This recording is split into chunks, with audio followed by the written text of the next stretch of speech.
लक्ष्य क्लासेज के 15 minute show में मैं आरएस राठौड़ आप सभी का स्वागत करता हूं। सभी को राम राम। जैसा कि आरपीएससी और आरएसएसबी वर्तमान परीक्षा पैटर्न के अंदर कालक्रमानुसार खूब सारे प्रश्न पूछ रही है, तो इसी सीरीज के अंदर लक्ष्य क्लासेज द्वारा एक कालक्रमानुसार श्रृंखला प्रारंभ की गई है। इसके अंदर आज हम देखेंगे राजस्थान के प्रमुख दुर्गों के बारे में कि कौन सा दुर्ग कब बना, क्योंकि परीक्षाओं के अंदर जो चीजें पूछी जा रही है उनको ढंग से पढ़ना पड़ेगा अपने को। तो आइए शुरुआत करेंगे अपन थोड़ी सी बेसिक बातों के साथ। राजस्थान में दुर्ग स्थापत्य का प्राचीनतम प्रमाण कहां से मिलता है अपने को? कालीबंगा सभ्यता से मिलता है, और कालीबंगा सभ्यता आपके हनुमानगढ़ जिले के अंदर है। और राजस्थान का प्राचीनतम दुर्ग किसे माना जाता है? भटनेर दुर्ग को, और भटनेर दुर्ग जो है वो हनुमानगढ़ वाला है। फिर बात करेंगे हरविलास शारदा, जो राजस्थान के प्रसिद्ध इतिहासकार और समाज सुधारक हुए हैं और आर्य समाज के भी एक कार्यकर्ता रहे हैं। हरविलास शारदा के अनुसार राजस्थान का प्राचीनतम गिरी दुर्ग कौन सा है? तो तारागढ़ दुर्ग। कौन सा वाला तारागढ़? अजमेर वाला तारागढ़ दुर्ग है। फिर बात करेंगे राजस्थान का अंतिम या फिर नवीनतम दुर्ग कौन सा है? मोहनगढ़। मोहनगढ़ जैसलमेर के अंदर है और 1945-46 ईस्वी में बना था। तो राजस्थान का सबसे प्राचीनतम दुर्ग भटनेर है और राजस्थान का अंतिम या नवीनतम दुर्ग आपका मोहनगढ़ जैसलमेर में है। और राजस्थान में मुस्लिम स्थापत्य शैली से निर्मित एकमात्र दुर्ग कौन सा है? मैगजीन दुर्ग, जो कि आपके अजमेर के अंदर है। अब अपन काल क्रमानुसार सारी चीजें देखने वाले हैं। तो सबसे पहले बात करेंगे अपन भटनेर दुर्ग के बारे में। भटनेर दुर्ग का निर्माण 3री शताब्दी के उत्तरार्ध में हुआ था और भूपत भाटी के द्वारा इस भटनेर दुर्ग का निर्माण किया गया था। भटनेर दुर्ग घग्गर नदी के किनारे पर स्थित है और ये एक धानवन दुर्ग है, मरुस्थलीय किला है, रेगिस्तानी दुर्ग है। और इस किले के अंदर 52 कुंड है और 52 बुर्जें बनी हुई है और इसका क्षेत्रफल भी 52 बीघा है। और इसको उत्तरी राजस्थान का प्रहरी कहा जाता है। क्या बोलते हैं? उत्तरी सीमा का प्रहरी इसको कहा जाता है। चित्तौड़गढ़ के बारे में हम बात करें तो ये जो आपका चित्तौड़गढ़ का किला है ये 7वीं शताब्दी के अंदर बनाया गया था और 7वीं शताब्दी में एक मौर्य शासक हुए जिनका नाम था चित्रांग मौर्य या चित्रांगद मौर्य। कविराज श्यामल दास के ग्रंथ वीर विनोद के अनुसार चित्रांगद मौर्य द्वारा चित्तौड़गढ़ किले का निर्माण 7वीं शताब्दी में करवाया गया। और ये जो आपका चित्तौड़गढ़ का किला है मैसा पठार के ऊपर स्थित है, गंभीरी और बेड़च नदियों के संगम पर स्थित है। शुक्रनीति के अंदर जो 9 प्रकार के किले बताए गए उन किलों की विशेषताओं में हम बात करें तो चित्तौड़ दुर्ग में 8 विशेषताएं पाई जाती है। धानवन दुर्ग को छोड़ करके चित्तौड़ दुर्ग में सारी विशेषताएं पाई जाती है, यह आपको ध्यान रखना है। रणथंभौर दुर्ग का निर्माण 8वीं शताब्दी के अंदर हुआ था और चौहान शासकों द्वारा रणथंभौर दुर्ग का निर्माण 8वीं शताब्दी में करवाया गया। यह सवाई माधोपुर जिले के अंदर है। कौन से जिले में आता है? सवाई माधोपुर जिले के अंदर ये रणथंभौर दुर्ग आता है। और नाथावतों के इतिहास के अनुसार दूर से देखने पर यह दुर्ग शिवपिंड पर रखे बिलपत्र के समान दिखाई देता है और इस दुर्ग तक पहुंचने के लिए 84 पहाड़ी रास्ते हैं। तो इस किले को याद रखना, रणथंभौर किला 8वीं शताब्दी में बनाया गया। और इस किले के बारे में अबुल फजल ने कहा था कि अन्य सब दुर्ग नंगे हैं लेकिन यह दुर्ग बख्तरबंद है। फिर आगे बात करें जालोर दुर्ग। ये जो आपका जालोर दुर्ग है सूखड़ी नदी के बाएं किनारे पर सोनगिरी पहाड़ी पर बना हुआ है। और इस जालोर किले का निर्माण किसने करवाया? तो प्रसिद्ध इतिहासकार डॉक्टर दशरथ शर्मा कहते हैं कि इस जालोर किले का निर्माण 7वीं शताब्दी के अंदर एक गुर्जर प्रतिहार शासक हुए जिनका नाम है आपके नागभट्ट प्रथम। नागभट्ट प्रथम के द्वारा करवाया गया था। और जीएच ओझा साहब कहते हैं कि इसका निर्माण जो है 10वीं शताब्दी के समथिंग परमार शासकों द्वारा करवाया गया। कौन कौन से परमार शासकों द्वारा? तो जीएच ओझा साहब बताते हैं कि धारावर्ष और मुंज परमार के द्वारा इस किले का निर्माण करवाया गया। और ये जालोर किला जालोर जिले के अंदर ही स्थित है, सोनगिरी पहाड़ी पर स्थित है। और हसन निजामी ने अपने ग्रंथ ताजुल मासीर में कहा है कि यह एक ऐसा किला है जिसका दरवाजा कोई आक्रमणकारी नहीं खोल पाया है।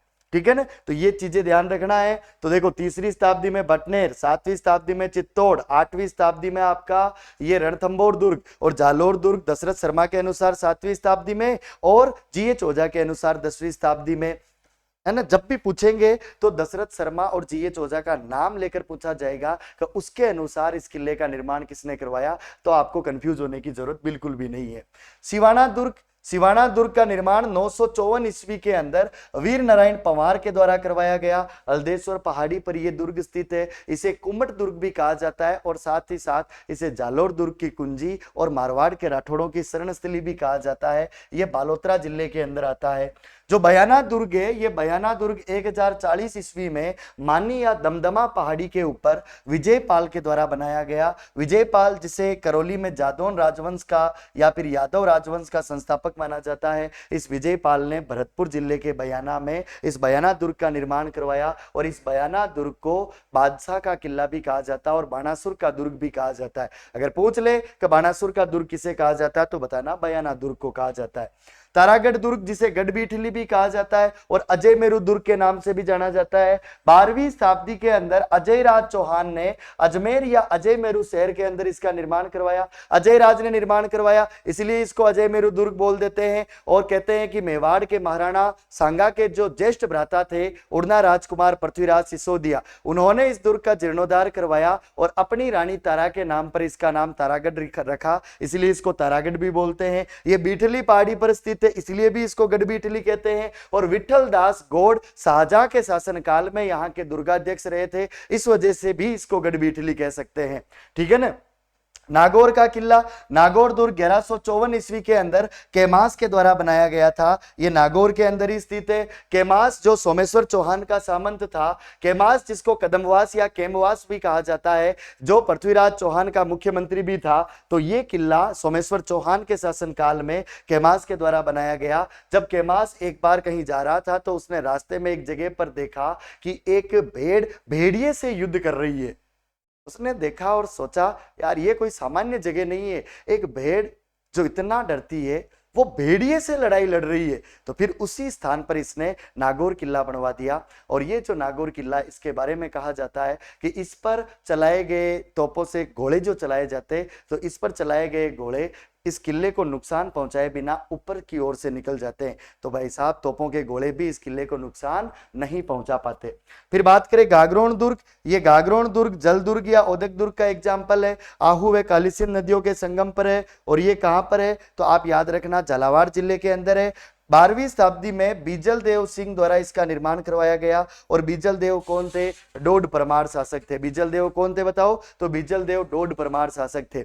अगर आप डिटेल से इन सारे किलों के बारे में पढ़ना चाहते हैं तो लक्ष्य जूनियर यूट्यूब चैनल पर मेरी सारी आर्ट एंड कल्चर की कक्षाएं पड़ी हुई है ना, लगभग 90 से 100 के बीच में आपको कक्षाएं वहां पर देखने को मिलेगी। तो उनमें सारे टॉपिक मैंने बहुत ही अच्छे तरीके से कवर करवा रखे हैं। उनमें आपको बहुत ज्यादा डिटेल से सारी चीजें मिलेगी। अंदरूनी जो चीजें हैं, जो महत्वपूर्ण बातें हैं, वो भी मैंने वहां बता रखी है। अभी तो अपन क्या है कि नए पैटर्न के अनुसार जो चीजें पूछी जा रही है 15 मिनट में तो इतना ही शॉर्ट में अपन देख पाएंगे, तो वो चीजें देख रहे हैं। बाकी डिटेल से आप पढ़ना चाहते हैं तो वो सारी चीजें आपको वहां पर मिल जाएगी। ठीक है भाई। फिर बात करेंगे अपन, अगला किला है सोनारगढ़। ये जो सोनारगढ़ दुर्ग है इसको सोनार किला भी कहा जाता है। और 1155 ईस्वी के समथिंग अर्थात 12वीं शताब्दी में इस किले का निर्माण जैसल भाटी द्वारा प्रारंभ करवाया गया।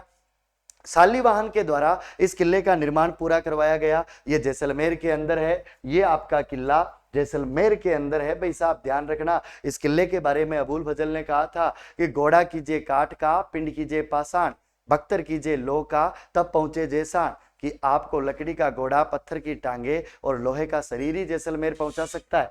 फिर बात करेंगे अपन कुंभलगढ़ दुर्ग।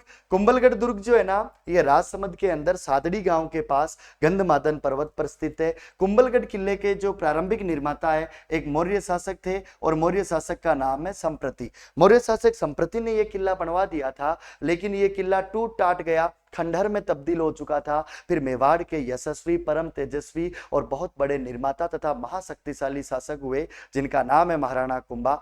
महाराणा कुंभा, जिनके बारे में कविराज श्यामल दास अपने ग्रंथ वीर विनोद में लिखता है कि मेवाड़ के 84 में से अकेले महाराणा कुंभा ने 32 दुर्गों का निर्माण करवाया। तो महाराणा कुंभा ने इस किले का भी एक तरह से पुनर्निर्माण करवा दिया, एक तरह से रिकंस्ट्रक्ट इस किले को करवा दिया। अब इसका निर्माण कब करवाया? तो हिंदी ग्रंथ अकादमी के अनुसार इस किले का निर्माण महाराणा कुंभा ने 1448 से 1458 ईस्वी के बीच करवाया। जबकि आप वहां पर जाओगे तो एएसआई का, आर्कियोलॉजिकल सर्वे ऑफ इंडिया का, जो वहां पर पत्थर लगा हुआ है, उस पत्थर पर आपको देखने को मिलेगा कि कुंभाजी ने इस किले का निर्माण नागौर विजय के उपलक्ष्य में अपनी रानी कुंभल देवी की स्मृति में 1443 से 1458 ईस्वी के बीच करवाया। तो इन दोनों में से कोई एक ऑप्शन आएगा, दोनों ऑप्शन नहीं आएंगे क्योंकि दोनों की दोनों चीजें ऑथेंटिक है।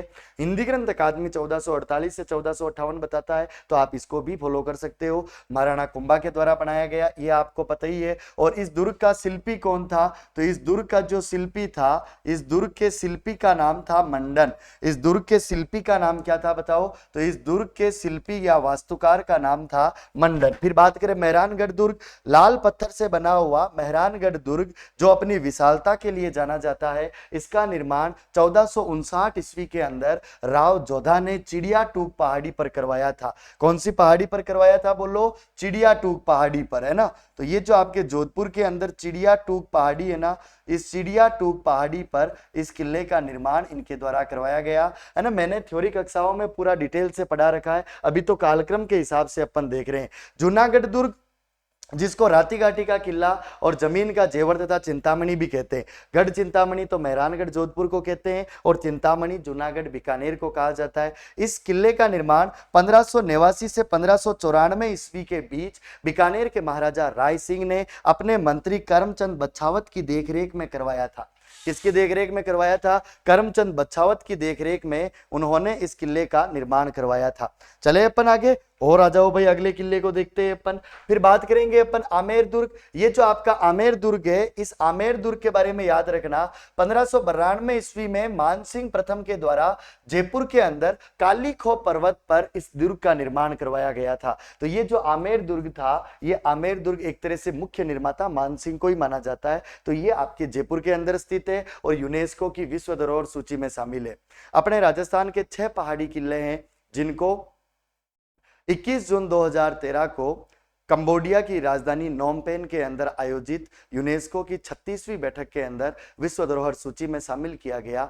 आम गाजर चीकू, आम से आमेर, गा से गागरोन, जैसे जैसलमेर, रे से रणथंभौर, ची से चित्तौड़गढ़ और कू से कुंभलगढ़। तो वो 6 पहाड़ी किले हैं, उनमें ये आपका आमेर दुर्ग भी आता है। शाहबाद दुर्ग जो आपके 12 में स्थित है, 1521 ईस्वी में भामती पहाड़ी पर मुकुटमणि देव चौहान ने इसका निर्माण करवाया था। अचलगढ़ दुर्ग जो आपके सिरोही में स्थित है, इसका प्रारंभिक निर्माण तो परमार शासकों ने करवाया 900 ईस्वी के समथिंग, लेकिन ये तो जीर्ण शीर्ण हो चुका था, पूरा ही खंडर में तब्दील हो चुका था। तो 1452 ईस्वी में एक तरह से इसका पुनर्निर्माण मेवाड़ के महाराणा कुंभा के द्वारा करवाया गया और ये अचलगढ़ दुर्ग माउंट आबू के पास स्थित है, सिरोही के अंदर है। मैगजीन दुर्ग जिसको अकबर का किला भी कहा जाता है और जिसको अकबर का किला और अकबर का दौलत खाना भी कहा जाता है, इसका निर्माण 1570 में प्रारंभ करवाया था और 1570 से 1573 तक चला था। लगभग 3 साल तक जो है इसका 1570 से 1572 ईस्वी तक चला था। 3 साल इसका निर्माण हुआ था, चला था, लेकिन जो अपनी 10th वाली बुक है उसमें 1571-72 दे रखा है, इसलिए 1571-72 को आप सही मान सकते हो। बाकी वास्तव में 1570 से निर्माण चालू हुआ, 1570, 1571 और 1572 टोटल 3 वर्ष तक इस किले का निर्माण हुआ। बादशाह अकबर के द्वारा इस किले का निर्माण करवाया गया। राजस्थान में मुस्लिम स्थापत्य शैली से निर्मित एकमात्र दुर्ग यही है, अजमेर के अंदर स्थित है। फिर बात करेंगे तारागढ़ दुर्ग। ये जो तारागढ़ दुर्ग है, ये बूंदी वाला तारागढ़ दुर्ग है जिसका निर्माण 1354 ईस्वी में बरसिंह आढ़ा ने करवाया और ये किला अपने भित्ति चित्रों के लिए जाना जाता है। जयगढ़ दुर्ग के बारे में हम बात करें तो जयगढ़ दुर्ग के निर्माताओं को लेकर इतिहासकारों में मतभेद है। कुछ इतिहासकार कहते हैं कि इसका निर्माण मानसिंह ने प्रारंभ करवाया था और फिर मिर्जा राजा जयसिंह ने अधिकतम निर्माण करवाया और सवाई जयसिंह ने 1726 ईस्वी के आसपास इस किले को आधुनिक स्वरूप प्रदान किया। लेकिन डॉक्टर गोपीनाथ शर्मा और जगदीश सिंह गहलोत ये दोनों कहते हैं कि ये जो जयगढ़ का दुर्ग है, इस किले का निर्माण मिर्जा राजा जयसिंह ने करवाया। पहले इस स्थान को ईगल हिल कहा जाता था, चील का टीला कहा जाता था। इस स्थान पर मिर्जा राजा जयसिंह ने यह किला बनवाया था। कोटा दुर्ग 17वीं शताब्दी के अंदर माधो सिंह हाड़ा के द्वारा बनवाया गया था और जेम्स टोड ने कहा कि भारत में आगरा दुर्ग के परकोटे के बाद दूसरा सबसे बड़ा परकोटा कोटा दुर्ग का है। तो ये किसने कहा? जेम्स टोड ने कहा था। सज्जनगढ़ दुर्ग जिसको मेवाड़ का मुकुटमणि और मानसून पैलेस भी कहा जाता है।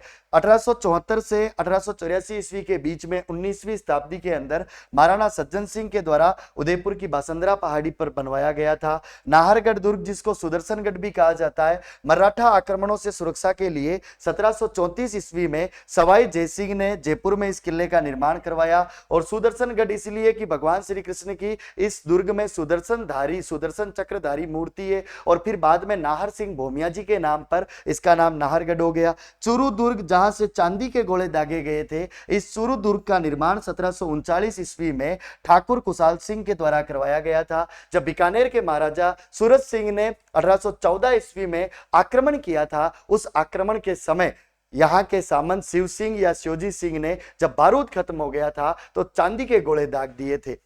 ठीक है, तो ये कालक्रमानुसार चीजें परीक्षाओं के अंदर भाई साहब बहुत ज्यादा पूछी जाती है, इसलिए सारे महत्वपूर्ण किलों को मैंने कालक्रमानुसार तरीके से सेट करके सारों का स्थापना निर्माण वर्ष जो है मैंने आपको बता दिया है, तो इसीलिए इनको ढंग से पढ़ना। लोहागढ़ जो आपके भरतपुर दुर्ग को कहा जाता है, 1733 ईस्वी के अंदर महाराजा सूरजमल जी जाट के द्वारा भरतपुर में इसका निर्माण करवाया गया। खेमकरण को इन्होंने पराजित किया और महाराजा सूरजमल जी ने खेमकरण की कुटिया जो थी वहां पर इस किले की नींव रखी। 1733 ईस्वी में जब महाराजा सूरजमल युवराज थे, अपने युवराज काल में ही इन्होंने इस किले का निर्माण करवा दिया था। और ये अजयगढ़ के नाम से भी जाना जाता है तो मिट्टी का किला, लेकिन अपनी अजयता के लिए जाना जाता है ना। इस किले के बारे में कहते हैं कि गोरा हट जा रहे राज भरतपुर को, है ना। तो आपको पता ही है कि भाई एक अंग्रेज अधिकारी हुआ था लॉर्ड लेक, उसने 1805 ईस्वी में इस किले पर अधिकार करने के लिए 5 बार आक्रमण किए, लेकिन वो सफल नहीं रहा था। नवलखा दुर्ग 1860 ईस्वी में राजराणा पृथ्वी सिंह ने झालावाड़ के अंदर बनाया था।